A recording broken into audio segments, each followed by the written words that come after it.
we teased it a little bit earlier on that our esteemed colleague Michael Gannon had an update on Wilfried Nancy's potential proposed appointment as Celtic manager. Well, it's not. It's a great deal further down the line than that. They will be appointing Wilfried Nancy. And as Mick writes, after a week battling it out with Columbus Crew over compensation.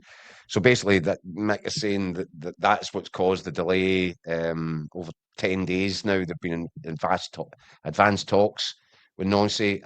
They got the personal terms all thrashed out and agreed within 48 hours.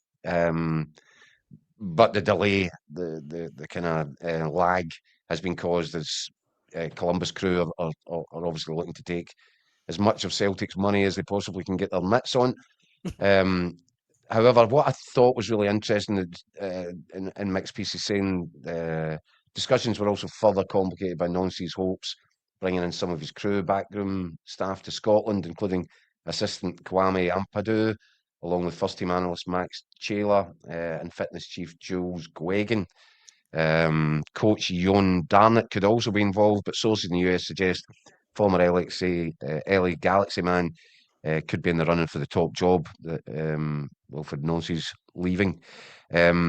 Where I think it becomes interesting in terms of the potential timeline is that Mick says Nancy is expected to be in town by the weekend, and he could be in the stands at Easter Road with a view to taking over on Monday.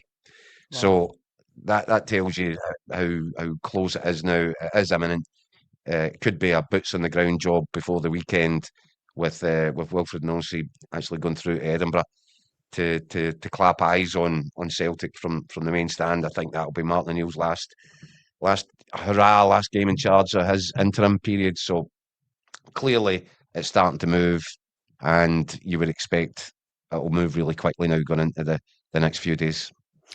I get that. I mean, none of us really watch MLS that often, Keith. But John says, what does Nancy know exactly about Scottish football? How do you feel about the appointment? I mean, I think it's a punt. You think so? I think it's a huge punt. But you know what? Sometimes they pay off.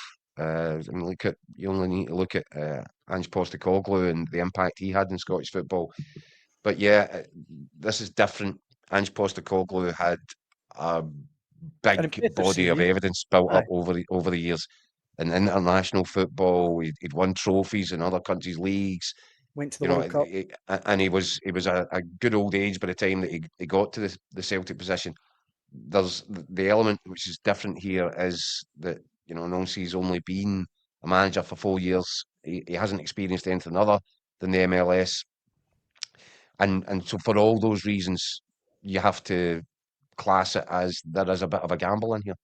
And as we know, whether it's as a player, whether it's as a sporting director, thanks Kev, or whether it's as a manager, coach, Glasgow's different.